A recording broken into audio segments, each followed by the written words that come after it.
Agosto Lilás é uma campanha para fortalecer a Lei Maria da Penha, combater e também alertar toda a sociedade para a violência contra a mulher. Vamos lá? Vamos seguir aqui comigo? Isso, vamos lá, vamos nessa. Crimes de abuso sexual, estupro e feminicídio que infelizmente têm números alarmantes e crescem em todo o Brasil e, claro, por isso, ao primeiro sinal de qualquer tipo de violência doméstica é importante denunciar e também procurar ajuda.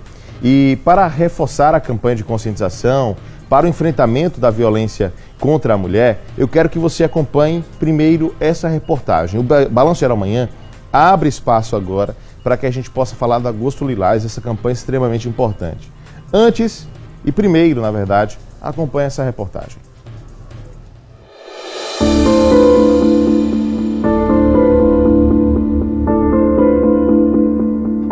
Os relatos são fortes. Esta senhora foi vítima de uma tentativa de feminicídio há 14 anos. As marcas dos ferimentos a facão estão pelo corpo. Foram 80 pontos nos braços e mais de 200 na cabeça. Também perdeu a visão de um dos olhos. As sequelas físicas são graves, mas nada se compara ao dano psicológico. Quando eu engravidei da minha filha, eu apanhava muito. Foi uma gravidez muito turbulenta. E aí ele sempre me agredia, sempre, toda vez que ele bebia, ele sempre dizia que me matava. E aí eu continuava porque estava grávida, já tinha foi a minha primeira filha. Mas aí ele sempre dizia que mudava e nunca mudava. Aí passava um tempo bom, depois voltava tudo de novo. Passava um tempo bom, depois voltava tudo de novo. E aí foi passando o tempo e cada vez mais ele bebia, cada vez mais ele me humilhava, me ameaçava, e a gente acha que nunca vai acontecer com a gente. Eu mesmo nunca imaginei que ia acontecer isso comigo, porque ele me machucava agora, me batia. Com 10 minutos ele estava chorando, dizendo que não fazia mais isso, que me amava. E até que chegou o ponto dele chegar a querer me matar. Ela é mãe de 3 filhos. 2 são do ex-companheiro que tentou matá-la. Tudo aconteceu em frente a uma filha do casal. Tratava-se de um relacionamento de 22 anos. Ele já havia dado sinais de violência, mas ela se mantinha casada, preocupada com a família. Minha filha, a mais velha, sempre trabalhou e ajudava. E aí ela sempre queria que eu me separasse. Ela sempre dizia, mãe, deixa que a gente vai viver. Só que eu achava muito difícil para criar um filho. Naquela época, 14 anos atrás, 13 anos atrás, eu acho que hoje era bem mais fácil. Só que a vida que eu levo hoje é bem muito melhor do que quando eu vivia antes. A gente, assim, acha que não trabalha, entendeu? Que não vai conseguir, que os filhos vão passar fome, vai passar necessidade. E eu acho que uma mãe pelos filhos faz tudo. E eu acho que eu vivi muito tempo por meus filhos. E eu acho que eu estou viva hoje também por meus filhos, que Deus me abençoou, porque Ele me deixou por morta. Foi assim, um milagre de Deus, eu morri e sobrevivi. Apesar de toda a dor, trata-se de um caso em que não houve justiça. Depois de anos foragido, o suspeito foi preso, mas apenas por 7 meses. Hoje ela teme que ele queira terminar o que começou.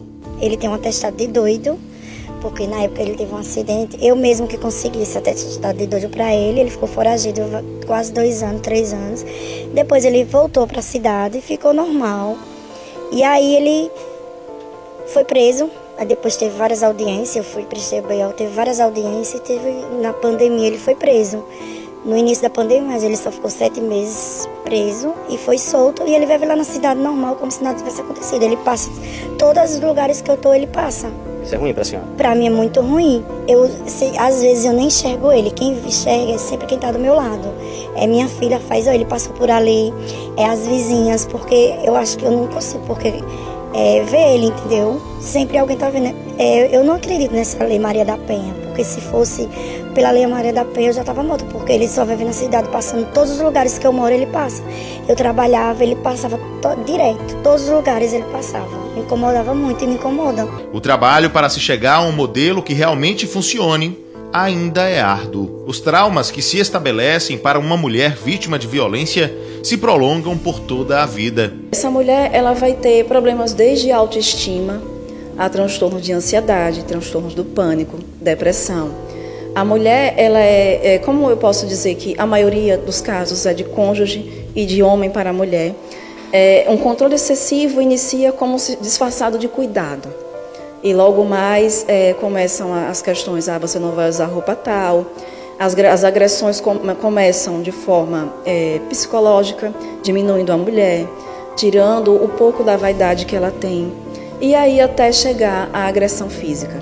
E o mais adequado para quem passou por algo assim é procurar ajuda. É muito difícil a mulher ir logo para o psicólogo. É muito raro. Geralmente alguém da família percebe essa situação de abuso, seja físico, seja psicológico, e sinaliza a vítima. A vítima demora bastante, ela só vai, em último caso, normalmente quando já foi agredida. Então, a gente recomenda que a denúncia seja feita, que ela vá nos centros especializados, vá na delegacia, peça ajuda à família, para poder sair dessa situação. E aí, no processo de psicoterapia, ela vai entender que existe sim luz no fim do túnel, que denunciar é necessário. A vítima ela fica pensando, ai meu Deus, é o pai dos meus filhos, eu não quero isso, mas veja, às vezes se você não denunciar, você está colocando a sua vida e a do seu filho em risco. E se você é mulher, se você sofre esses abusos psicológicos, abusos físicos, denuncie, busque ajuda de um familiar, ligue 180, ligue 181, vá na delegacia de grupos vulneráveis, você tem que pedir ajuda, porque se você calar, você pode ser a próxima vítima. A vítima que conhecemos no início da reportagem entendeu do jeito mais difícil que deveria ter saído da relação, já no primeiro sinal. E eu digo a todas as mulheres, quando tiver um relacionamento abusivo, que saia o mais rápido possível, porque tudo Deus sempre dá um meio da pessoa sobreviver até chegar ao ponto. Eu tô aqui para contar a história, mas tem muitas que não tá aí, que não tá para contar.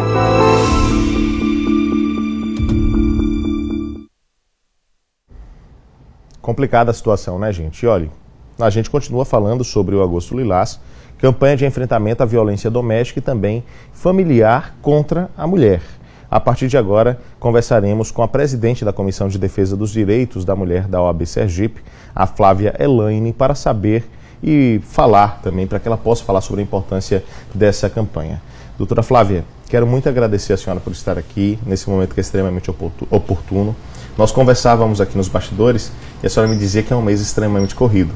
E tem que ser, de fato, né? É um mês de uma campanha extremamente importante, mas a senhora reservou um tempinho ao longo desse mês que é corrido para poder conversar com a gente. Eu agradeço demais, já desejando um bom dia para a senhora. Bom dia a todos os telespectadores. Realmente é um mês muito corrido, mas é muito importante que a gente possa discutir e dar visibilidade a essa campanha, né, o Agosto Lilás, que é uma campanha de prevenção e de enfrentamento à violência contra as mulheres. Nós vivemos aqui em um estado que é extremamente violento. Você, sobretudo, lida com as notícias aqui diariamente e eu tenho certeza que, pela pessoa sensível que eu já conheço que você também fica assustado com os índices alarmantes de violências que nós mulheres estamos submetidas no nosso estado. Então essa campanha, durante o mês de agosto, é um mês que vai dar visibilidade, mas é uma campanha que a gente nunca pode parar. A gente tem que estar o tempo inteiro trazendo conhecimento para a população, sobretudo para as mulheres, do que é estado de violência e como reagir a esse estado de violência, para que, quem sabe assim, ela consiga preservar seu bem maior, que é a vida. Doutora, a gente tem percebido o seguinte, né? Como a senhora mesma disse, a gente traz aqui diariamente inúmeros casos de violência contra a mulher, de tentativa de feminicídio, de casos também de outros tipos de violência, não necessariamente dentro do ambiente familiar, mas, por exemplo, de assédio, de importunação sexual, situações inúmeras em que a mulher acaba se tornando vítima, né? E aí, dentro desse contexto, eu observo que os números também apontam para, na maioria dos casos, lógico, um casinho ou outro a gente observa que há uma queda, mas na maioria dos casos os crimes eles estão aumentando. E por que isso está acontecendo? Porque a gente está divulgando, a gente tenta, a gente faz o nosso papel, mas parece que as políticas públicas ainda não funcionam como deveriam, porque os números só pioram. Isso assusta realmente.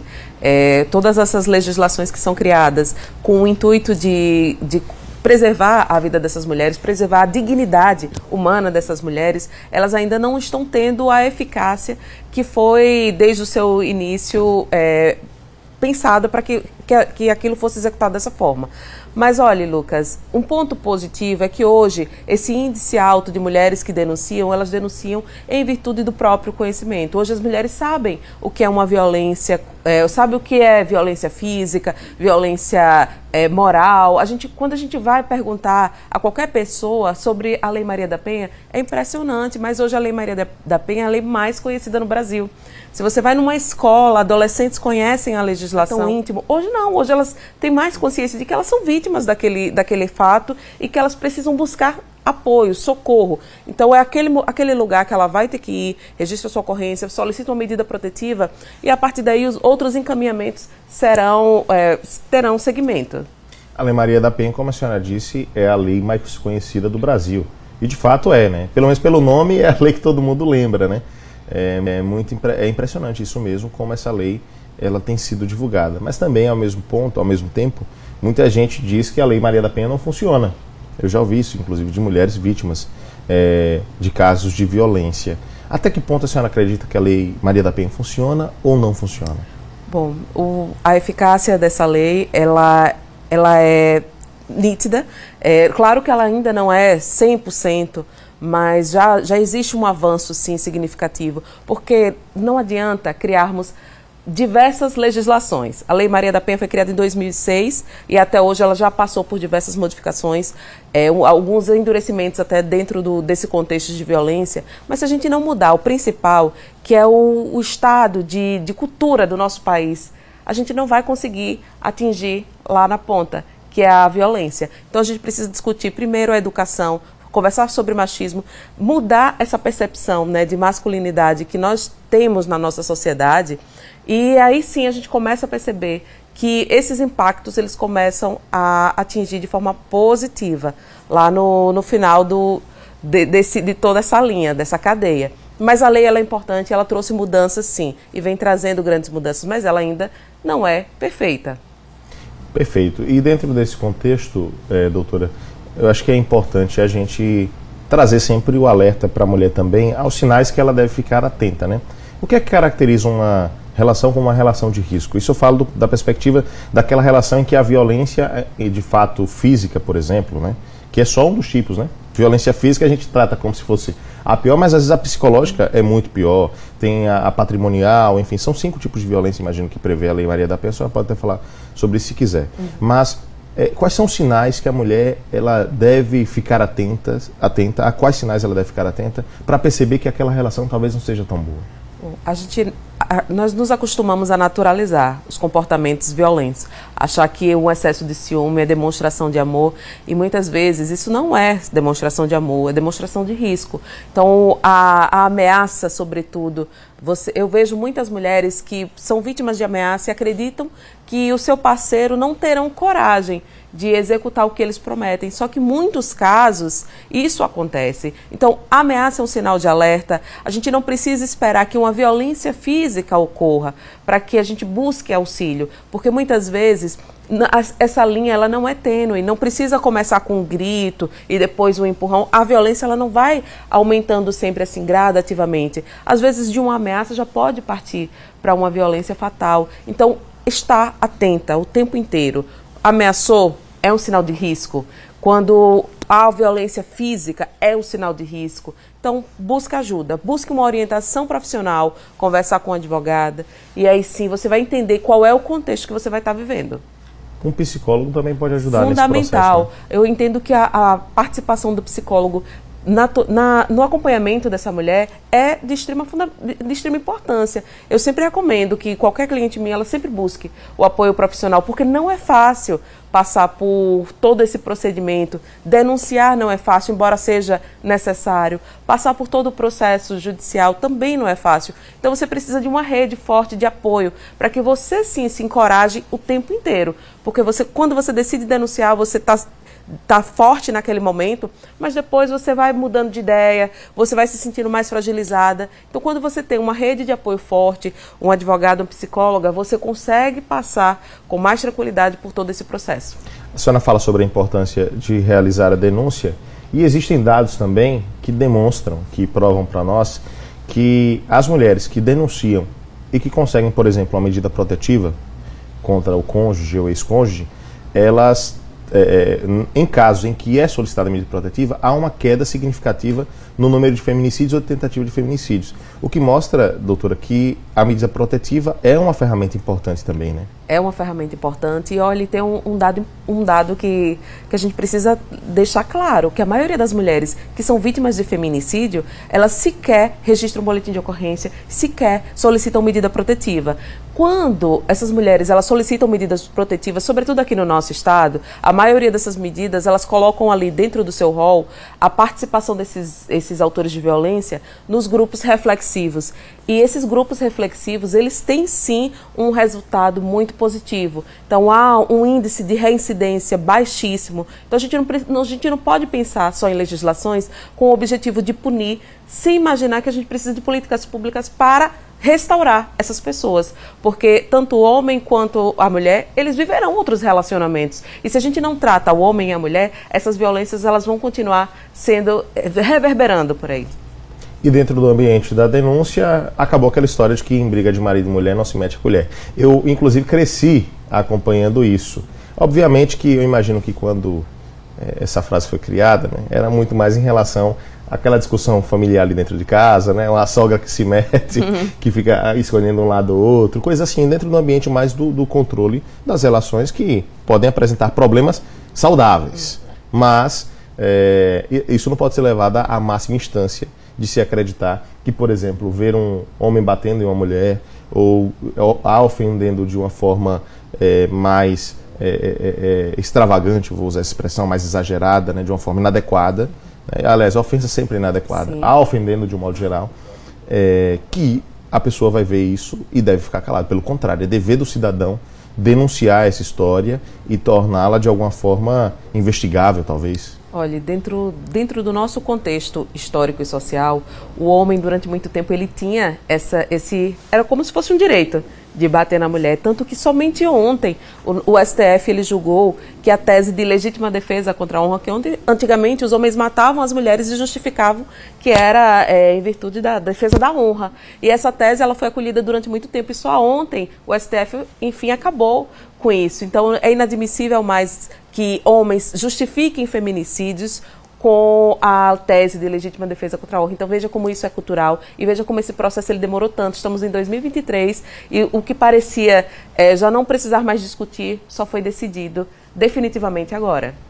O que era uma situação extremamente machista, né? Totalmente. Dentro desse processo, né? Se aplicava, doutora, mais especificamente a casos em que, por exemplo, o homem se sentia traído, alguma situação assim? Ele poderia justificar como ele quisesse. E aí caberia ao júri entender ou não. Isso. Hoje não cabe mais. Hoje não cabe mais. Não pode ser nem mais alegado. Não pode nem se utilizar. Perfeito. Canais de denúncia, quais são eles? Bom, existem diversos canais de denúncia. Se você se está passando por uma situação de violência e não sabe por onde começar, você pode ligar para o 180, informar o que está acontecendo e ali vai ser encaminhada a sua denúncia. Se o fato estiver acontecendo, uma violência física, um flagrante, está acontecendo agora, você sendo vítima ou não, se você estiver presenciando, imediatamente ligar para o 190, que a polícia vai lá e a polícia é o responsável que tem a capacidade técnica para agir naquela situação. A gente fala que hoje em dia a gente mete a colher, mas a gente precisa meter a colher também com cuidado, sobretudo quando estivermos diante de uma violência física. Então, percebeu os primeiros sinais de violência física, imediatamente chame a polícia. Esses canais de denúncia têm sido efetivos? Têm funcionado? Tem. A senhora tem acompanhado, por exemplo, denunciar a Polícia Civil, de fato, os casos estão sendo encaminhados, investigados? Sim, estão sendo, sim. Então é extremamente importante, né? Para a gente encerrar e caminhar para o final da nossa entrevista, eu queria que a senhora falasse sobre as ações da OAB, porque eu imagino que ao longo desse mês a sua comissão, né? Estamos com a presidente da comissão, terá muitas ações a serem realizadas. Como é que está a agenda? Enfim, que ações vocês deverão promover? Me conte. Bom, a UAB ela abre espaço, né, para fazer diversas parcerias. Nós já firmamos a parceria com a Secretaria de Políticas Públicas para as Mulheres. Inclusive hoje tem um lançamento já da campanha deles e nós entraremos nessa campanha como parceiros. E dentro da nossa comissão estaremos também participando de diversos eventos em todo o estado e fazendo parcerias também com órgãos, com instituições daqui do nosso estado para cada vez mais levarmos a conscientização, a educação e esse enfrentamento da violência contra as mulheres. Doutora, obrigado pela sua presença, obrigado pela sua participação aqui. Foi um prazer imenso recebê-la. É um diálogo que a gente tem estabelecido sempre de uma forma muito firme e muito claro com a Ordem dos Advogados do Brasil, a Seccional Sergipe e a sua comissão. A gente já se encontrou em outras oportunidades falando sobre esse assunto e eu tenho a impressão que nós continuaremos. Porque enquanto houver violência contra a mulher, em qualquer aspecto, será a nossa missão também falar sobre o tema na intenção e buscando que esses casos eles diminuam e diminuam cada vez mais. Obrigado demais pela sua presença e bom dia para a senhora. Eu agradeço. Perfeito. Vamos